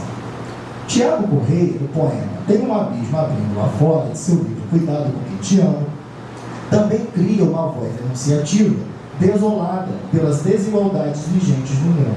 Os descompassos externos afetam diretamente o sujeito em sua autopercepção existencial. Abro citação. Tem um abismo abrindo lá fora, e meu coração começa a sentir o tremor do mundo. Algumas pessoas se desesperam, outras gozam com suas amadas, faltará o milagre do peixe do pão. Muitos doam seus armários de roupas e outros investem no ouro. A terra está turbulenta. E na cozinha o café derrama de tanto ferver. Mas só me interessa o que vacila na linguagem. Os motivos de poesia estão cada vez mais estranhos e rítmicos. Ontem no bar um garoto me pediu esmola enquanto eu pagava R$15 numa cerveja. As sirenes correm lá fora como se não houvesse tempo e remédio. E hospitais para curar a humanidade. Uma bala perdida matou a plantinha que deixei na janela. As notícias dizem que Deus está revoltado lá fora. Fecha a citação. O título da obra de Tiago Correia sugere um alerta ambíguo que pode ser lido como um recado para se ter zelo com quem te ama ou ter atenção a um possível falacioso amor. Entretanto, parece ser a segunda sugestão a mais viável, levando-se em conta que o poema de abertura do livro anuncia um alerta para que nós, brasileiros, tenhamos cuidado com o falso amor propalado pelo governo do ex-presidente Bolsonaro, cujo slogan foi Pátria Amada Brasil. Se pudesse, o poeta talvez perguntaria por Pátria Armada ou Pátria Amarga Brasil, para definir o assombro vivenciado por nós. Cuidado com quem te ama, Brasil. A citação. 2 chafas militares cortaram bem raso o céu. Pode ser que seja um anúncio de uma segunda intervenção militar no Brasil. No Brasil, que ainda sente o cheiro das ratazanas famintas e mantém os fios desencapados prontos para serem ligados. Alguns especialistas dizem que cuidado com quem te ama é o ideal para que uma relação possa ser saudável. Mas meus olhos, desacreditados no amor, me dizem que cuidado com quem te ama está mais próximo de uma intervenção no coração. Os militares e o atual presidente do Brasil flertam em cuidado com quem te ama, Brasil. É um recado deixado não só por Tiago, mas por Aleilton no contexto pandêmico e por Antônio Sobrinho, essa urgência pelo registro de um tempo obscuro vivenciado pelo país. No entanto, a poesia também é abrigo para se esperançar boas novas, engendrar pequenas delicadezas, fazer ventar o sopro de vida que ainda resta. O título desse texto toma por empréstimo a expressão de Antônio Carlos Sobrinho, no apesar de tudo, que sugere a ideia de resistência e sobrevivência mediante as adversidades. Apesar de todos os nãos, a poesia, a sensibilidade. Amanhã tudo tornará ao normal. Te lembrarei dos vagalumes que dançam no apesar de tudo. De Antônio Sobrinho. Ser fotossensível é a minha saúde e a minha alegria. Como delírio e como força pulsam lampejos, frágeis miudezas bonitas. Que o raio parta as luzes dos refletores e o riacho que corre no sertão ganhe substância, por ordem do Criador. Amanhã de manhã o galo há de cantar, a chuva virá logo em seguida, e a vida besta, doce e amarga como é, se fará no lampejo. Tiago. Salvem-se os sábios, guardadores de fogo, em abrigos seguros no fundo das consciências. Eles manterão acesa a chama que iluminará os pósteros. Há sinais nas praças, nos becos, nos lares, nos corações, e todos serão aquecidos sob sua luz. Sem receio de ser, sem medo de amar, em verdade eu vos digo, tudo a seu tempo se cumpre, por uma lógica que lhe é própria e imanente, a vida fluindo conforme os 4 elementos. Salve Gaia, ó Mãe Natureza. Por fim, como no princípio de tudo, da vida, o sim. Como em Clarice Lispector, no início de A Hora da Estrela, uma molécula disse sim para a outra. E daí os surgimentos e as insurgências. Assim é o enfoque desse ensaio de leitura. Dizer sim à ciranda de aproximações aqui proposta para pensar a potência da literatura baiana contemporânea pelas mãos da poesia. Flagradores do obscuro dos tempos vividos, mas se fazendo perenes por meio do registro poético, Aleilton, Antônio e Tiago partilham dores de travessias, aqui conectam-se pela ponte leitura dessa captura ensaística que eu proponho. O encontro, mesmo rio, embarcação em canoinhas similares, desafiando e fazendo rastros de caminho nessas águas. Que não seja esse texto uma âncora de encerramentos e chegada definitiva, mas um convite para mergulhos outros de leitura, reflexão, ensaios, como é a própria vida.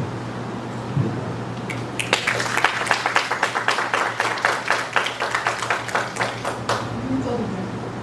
Só um minutinho. Muito obrigada. Mais uma vez, um tema aqui, segundo o Márcio Celino Silva, violências do Estado, são temas que são arrebios da representação. E aí alguém comentou isso com um poeta, dizendo que não havia palavras na língua, nenhuma língua que fosse capaz de representar certos tipos de eventos. E aí a poeta respondeu, se não existe, cada poeta no mundo. Então esses poetas encontraram palavras para narrar e narrar, para cantar aquilo doloroso, mas que tem que ser trazido à memória para que não nos esqueçamos e possamos nos preparar para sermos arredidos a qualquer forma de violência. Bom, agora vamos para a trajetória de Luzia em salvar o fogo. Um manto de submissão e desliciamento. Ana Carolina Cruz.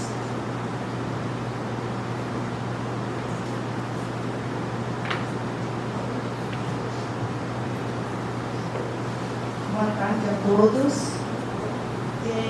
Eu vou apresentar a comunicação sobre o mais recente romance de Itamar Vieira Júnior, do escritor baiano, Salvar o Fogo.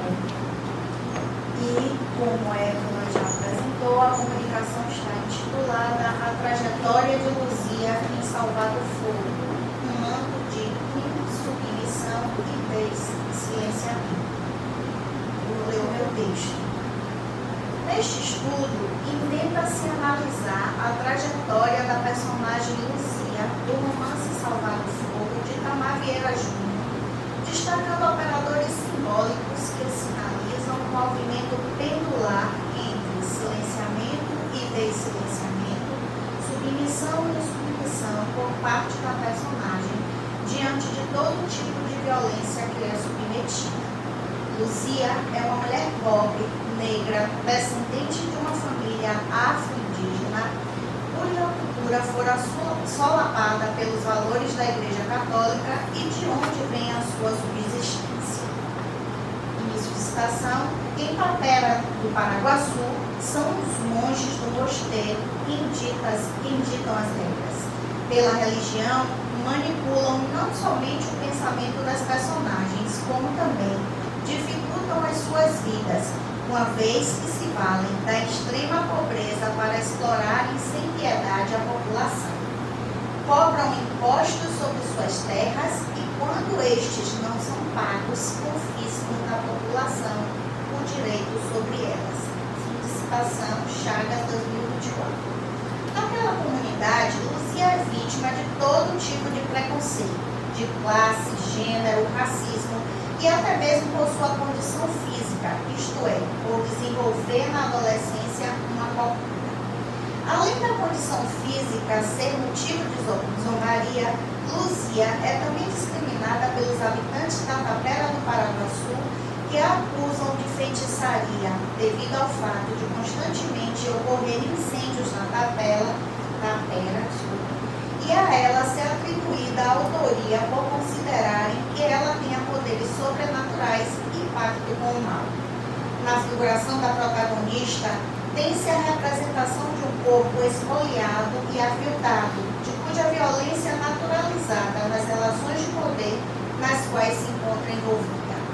No corpo coexistem a angústia do presente e as feridas do passado. 2022. A violência sobre o corpo ganha relevo na adolescência, quando a protagonista é vítima de abuso sexual e engravida de um desconhecido que, após o ato, a abandona. A personagem vive sob o signo da violência, sofrendo todo tipo de insulto, rejeição e abandono.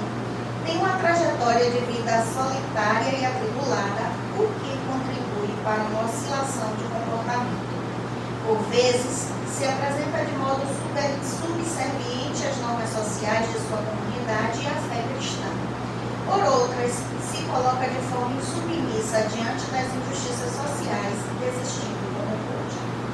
Das condições particulares em que a personagem Luzia está submetida, revelam-se formas de supressão e controle e a dimensão por ela assumida diante dessas experiências ao longo da vida. Tais condições, muitas vezes, estão amparadas em discursos misóginos, machistas, sexistas e excludentes. Conforme Zolin e Pinheiro, discursos que predeterminam papéis baseados na dicotomia masculino-feminino e suas reverberações patriarcais e, portanto, misóginas, dominação, submissão, força, fraqueza, voz, silêncio, entre outras afins. A narrativa de Itamar Vieira Júnior está eivada de discursos dessa natureza, tais como: é preciso segurar um homem que possa te levar daqui para um lugar melhor. Outra citação. Contudo, conforme assinala Lincoln, citado por Hughes e Vivian, faz-se necessário ressaltar que a violência não é apenas substancial à opressão colonial. Importa a sua duração no tempo que cumpre a função de reproduzir e fazer perdurar o sistema opressor. Nesse sentido, mesmo no espaço-tempo distante da colonização, ainda se replica a violência sexual contra as mulheres como forma de demarcar o poder do masculino sobre o feminino. Como reagiu diante desses engendramentos? Há simbologias na textura de Salvar o Fogo que apontam para as maneiras como Luzia lida diante do contexto opressor em que está inserida.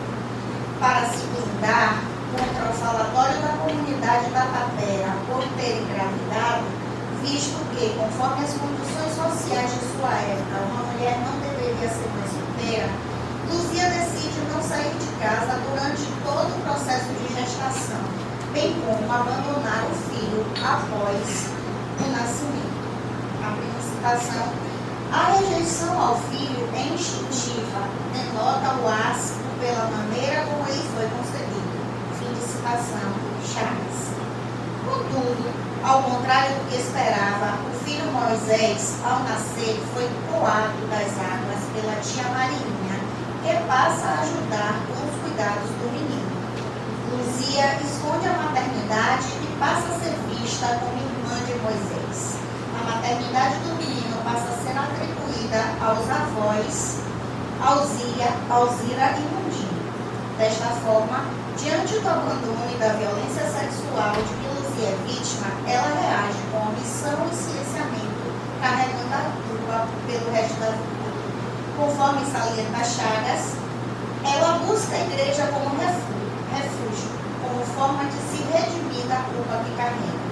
Após a morte da mãe, passa a lavar roupa de ganho para o mosteiro. A igreja passa a ser o seu escudo. É o lugar onde expia os seus pecados, garante o sustento e para onde mais tarde manda o filho estudar no intuito de que ele um dia, talvez, venha se livrar da extrema pobreza comum aos habitantes da Tapera.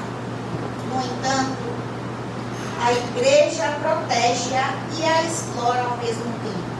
Aliás, a Igreja Católica explora não só a Luzia, como a todo o povo da Tapera, cobrando impostos pelas terras ali existentes, ameaçando-os de perdê-las caso não se mantenham em dia com o pagamento.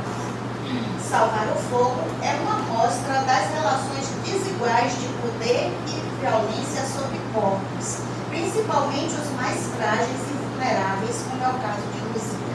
A simbologia do corpo maltratado, sobretudo das mulheres, é forte em salvar o fogo. Não é à toa que na adolescência Luzia começa a ter o corpo curvado por uma corcunda e passa a conviver com essa deformidade para o resto dos seus dias. A corcunda aparece figurada na composição do perfil da personagem como metáfora do peso do mundo que a protagonista carrega sobre suas costas. Contudo, se por um lado aponta para um corpo frágil e simboliza a resignação da personagem diante dos infortúnios, representa também uma espécie de couraça que denota a força da mulher para sobreviver e enfrentar as adversidades. Trata-se, portanto, de um corpo sofrido e marcado pela privação e por violentas inscrições que pulsam e o deformam, mas que, diante das adversidades, oscila entre a submissão e a insubmissão. O silêncio tem silenciamento. Luzia silencia diante do abuso sexual de que é vítima, da gravidez indesejada, omite-se diante do abuso sexual sofrido por seu filho Moisés, quando frequentava o mosteiro. Silencia também diante dos insultos das crianças da Tapera devido à sua deformidade, das acusações de bruxaria e pacto do mal, dentre outras tantas coisas. Contudo, o silêncio pode ser encarado como forma de resistir e sobreviver às adversidades, isto é, um meio de seguir em frente e não sucumbir, já que em muitas circunstâncias não lhe resta outra opção. Sendo assim, a narrativa produzida por Itamar Vieira Júnior, inscrita pelo triângulo Memória, Imagem, Relato, tematiza o trânsito entre a vulnerabilidade e a resistência na construção do perfil da protagonista. Luzia não é apenas um corpo que sente, sofre, silencia e vaga pelo mundo em busca de salvação, mas que também denuncia as mazelas sociais, revelando rasgos de consciência, como em relação ao poderio da igreja para com os moradores da Tapera. Segundo a percepção de Chagas, a forma como ela explica isso nos remete à colonização. E aí eu trago uma citação de Salvador Fogo. Além da roça, o imposto dizia a respeito às casas da Tapera onde vivíamos, porque tudo pertencia a Deus, e se era de Deus, era da igreja. Tinha sido assim desde que desembarcaram os jesuítas, contavam os mais velhos. Voltando à questão da simbologia do corpo, esta se faz imperiosa na descrição da personagem, na transmutação por ela sofrida.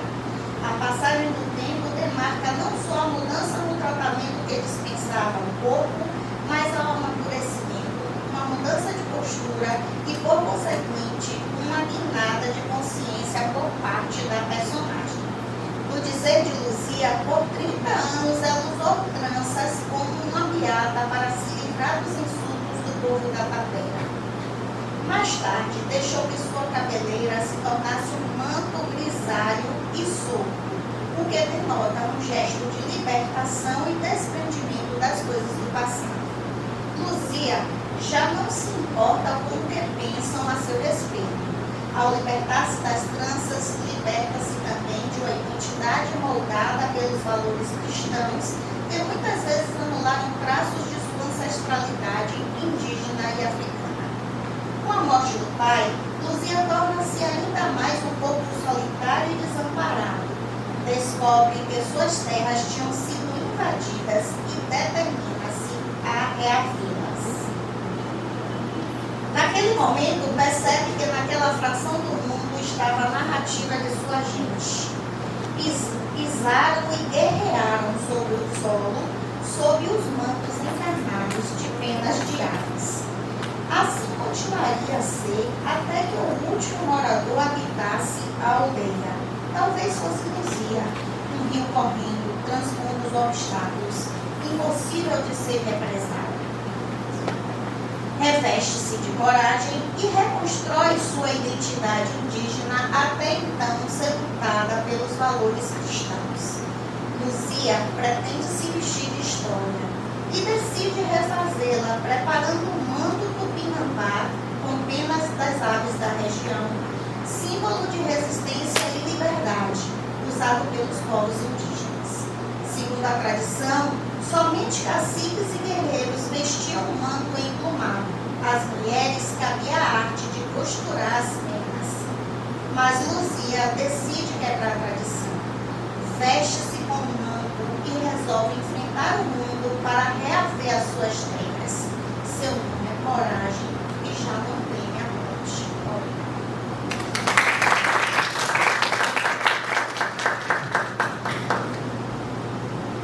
Mais um tema urgente, né? Traz reflexão. O tema fala sobre a colonização, seus defeitos e os efeitos que passaram a explorar na sociedade, e o silenciamento que é cobrado pela fala poética. E agora, eu vou ver o trabalho para nós. Tudo licença para frente, né? O título é Beleza Grave e Meditada, Espelho Côncavo de Cid Seixas. Otávio Paz, um dos seus magistrais escritos, afiança que o poeta não tem biografia, pois sua obra é sua biografia.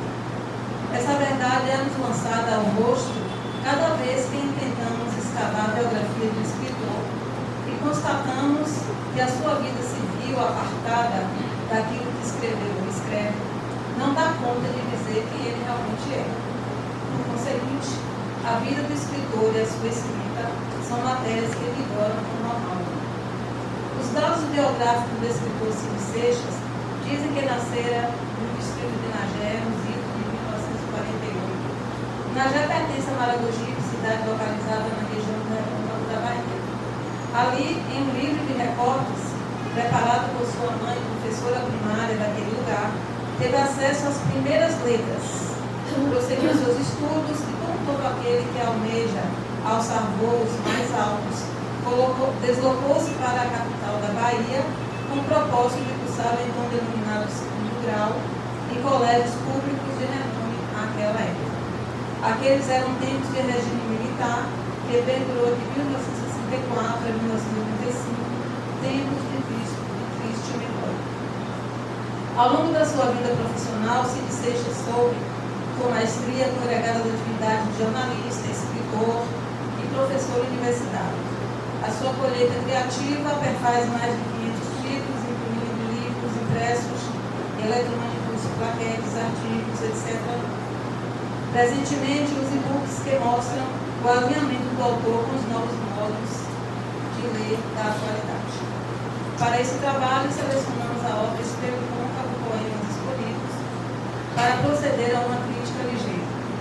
Espelho Côncavo, Poemas Escolhidos, portanto, apresenta-se em formato contemporâneo, e-book, publicado pela e-book BR, editora universitária do livro digital. Segundo consta da Aurélia, foi desenvolvido para ser lido com toda a comodidade visual, em celulares e outros equipamentos de tamanho diminuto. A Aurélia informa ainda que essa publicação veio ao mundo em mais de 20 anos após a última criação do autor, datada de 1996, que curiosamente com o título que também faz referência a espelho, o espelho fiel.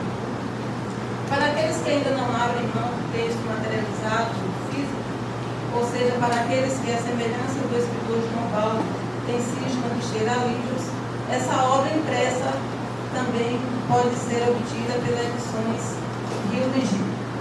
No consagrado ensaio Tradicionalismo Individual, o poeta e crítico T.S. Eliot diz que nenhum poeta, nenhum artista tem sua significação completa sozinho. Seu significado e a apreciação que dele fazemos constitui a apreciação de sua relação com os poetas e os artistas mortos. Fecha aspas. Esse é um dado teórico que se realiza como prática visível nos poemas que o autor escolheu para compor o seu espelho côncavo, porque, ao recuperar a memória dos poetas antigos, o tempo presente dessa manifestação demonstra, com ressalta a Eliot, de certo modo, uma consciência do passado, num sentido, numa extensão, que a consciência que o passado tem de si mesmo não pode revelar. Este é um aspecto que se evidencia desde os primeiros poemas dessa obra, um singular jogo intertextual, na medida em que reensina de modo lírico e lúdico obras de poetas que vieram antes de si e, ao fazê-lo, traz para um aqui e um agora sentimentos, estilos, tempos e lugares e poetas antigos, e estes, uma vez captados pela luz da sua escritura, eu até gostei da palavra capturados pela luz da sua escritura, deixam-se encantar pela sua língua. O lírico desses versos é o bardo que universaliza experiências de tempos e lugares e as eterniza junto com os poetas que entre nós não mais estão, pois estes são revividos pelos poetas novos que aqui estão para os reencenar. Citação de T.S. Eliot. Eliot ajunta ainda que não julgará absurdo que o passado deva ser modificado pelo presente, tanto quanto o presente seja orientado pelo passado. E o poeta que disso está ciente terá consciência de grandes dificuldades e responsabilidades. No percurso da leitura, a impressão que se tem é de que os poemas desenham um itinerário de leitura e de escritura, exercitando modo singular de se continuar a escrever com sentido histórico, todavia fugindo ao caminhar linear do historicismo, optando pela interatividade que exerce entre si e outras assinaturas no contínuo entrelaçar de vozes. Ao tratar dessa relação dos poetas novos com os poetas mortos, Eliot assim classifica a mente daqueles. A mente do poeta é, de fato, um receptáculo destinado a capturar e armazenar um sem número de sentimentos, frases, imagens, que ali permanecem até que todas as partículas capazes de se unir para formar um novo composto estejam presentes juntas.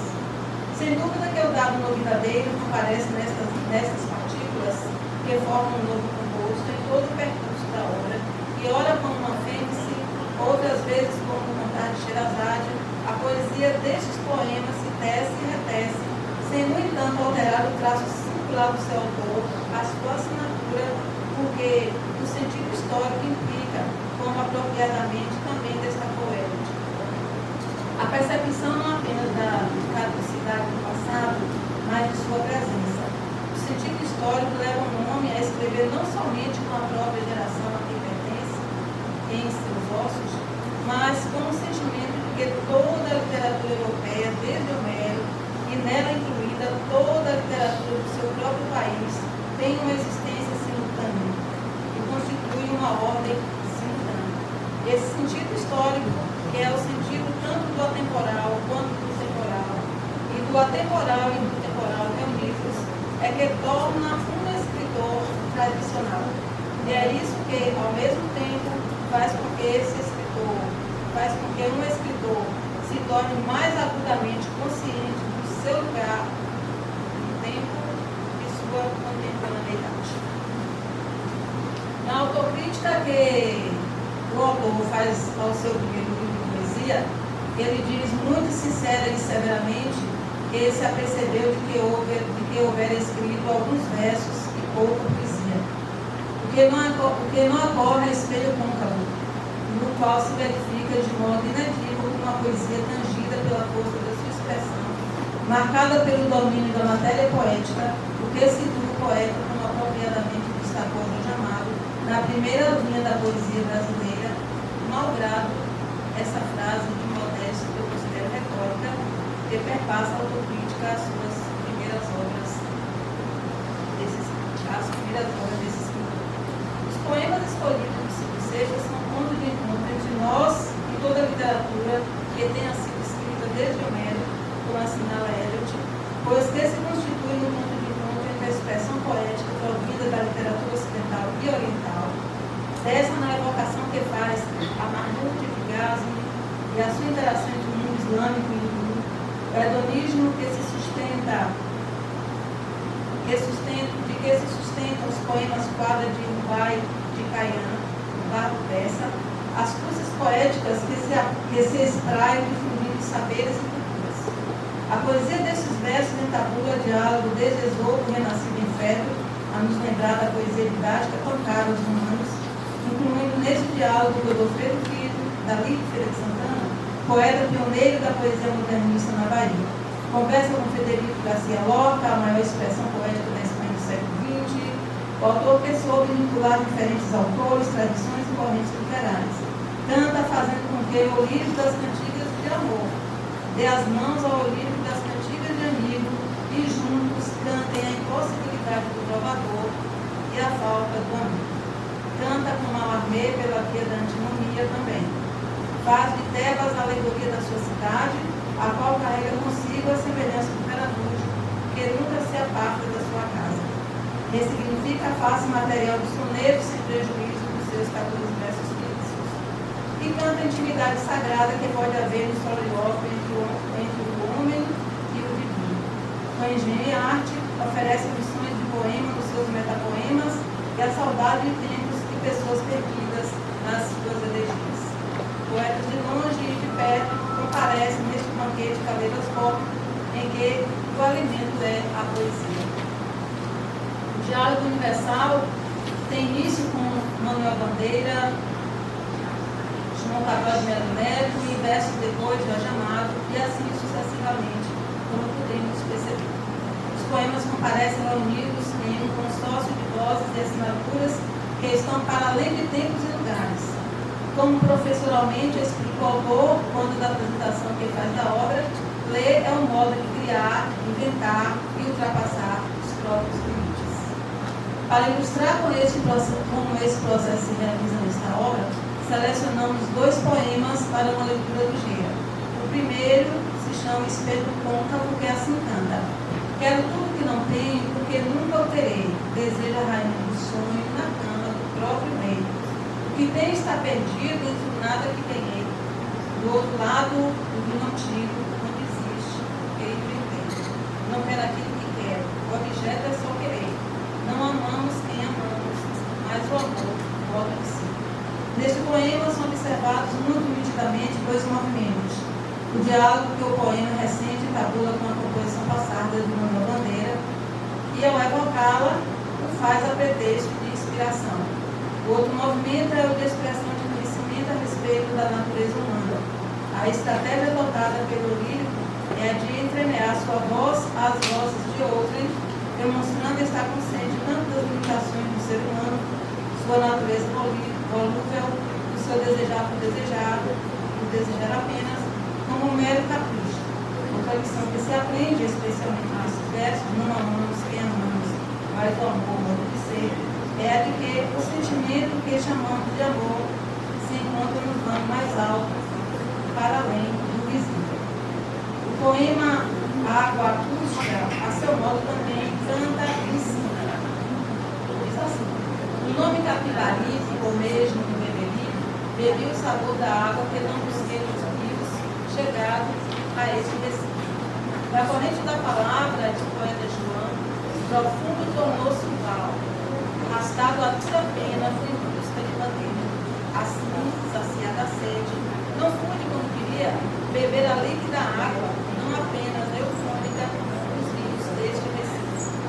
Este poema realiza o exemplo do anterior, o exercício de evocação de vozes, como o próprio título já sinaliza, a água acústica, sem bem estar a se referir tanto a 2 tipos de edição do poema, ou seja, 2 possibilidades poéticas que se distinguem na poesia, em função do destinatário e da modalidade de consumo do texto, como nos ensina Felipe, quanto a revelar a corrente da palavra da qual bebeu para limitar a sua poesia. No corpo deste pequeno poema, os universos físicos, a líquida água, e o não físico, a corrente da palavra, realizam um jogo em que denuncia, quem sabe, um dado biográfico quando é confessado um desejo não realizado, ou seja, que não ter experimentado a água dos rios Capibaribe e Beberibe.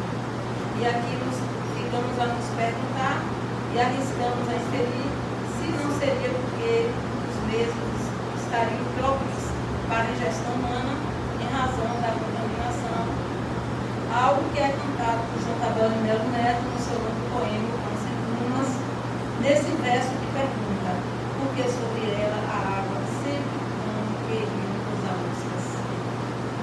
Nessa reunião de poemas escolhidos, o poeta capta o real do imaginário aberto e externo, o devolve transformado em substância poética, que é o modo personalíssimo com que percebe a realidade, como percebe o mundo à sua volta. Trata-se do exercício de requisito da literatura, da sua teoria e da sua crítica.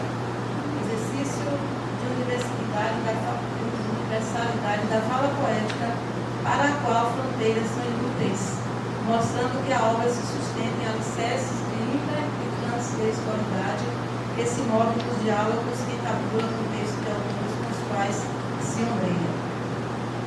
É a espelho côncavo de uma obra, aqui repetindo a fala do escritor Jorge Amado, que revela uma força de expressão e um domínio da matéria poética que situa o poeta Cid Seixas na primeira linha da poesia brasileira, poesia madura, de emoção contida e profunda, de beleza grave e meditada. Muito obrigada. Passo a palavra para o professor Alito. E mais uma vez agradecer a ele por essa oportunidade de estar aqui